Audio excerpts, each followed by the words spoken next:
মাঠে আসছিলাম মরিচ গাছ দেখতে, তো দেখে খুব ভালো লাগলো। এই লোক দেখেন ভুট্টা চাষ করেছে, প্রত্যেকটা ভুট্টার এই যে মোচার উপরে পলিথিন দিয়ে রাখছে, দেখতে একটা আলাদা সুন্দর লাগছে আসলে। এই যে এইভাবে ভুট্টার মোচাগুলা হয়তো বা সব নষ্ট করে খাই ফেলছে, যার কারণে প্রত্যেকটা মোচার উপরে এইভাবে পলিথিন দিছে। আমার চিন্তা হয়েছে পলিথিন এই বেচারি এত পাইলো কই, আর একটা পলিথিনের সাথেও কিন্তু আর একটা পলিথিনের কোনো মিল নাই, মানে এক একটা এক এক ধরনের পলিথিন। এই যে এভাবে খাই কিন্তু নষ্ট করে ফেলছে, যার ফলেই সে বাধ্য হয়ে পলিথিন দিছে।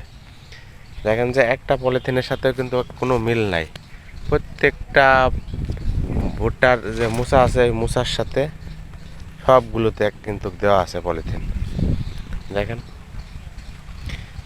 ভিডিওতে কেমন লাগছে জানেনি, দেখতে খুব ভালো লাগছে বাইরে থেকে, তাই আপনাদের মাঝে শেয়ার করলাম। আসলে ভুট্টার মোচাগুলা এভাবে নষ্ট করে ফেলছে, যার ফলে এই যে দেখেন কি অবস্থা, খাই শেষ করে ফেলছে, বাধ্য হয়েই এই লোক আর কি দিছে, যা বুঝতে পারছি।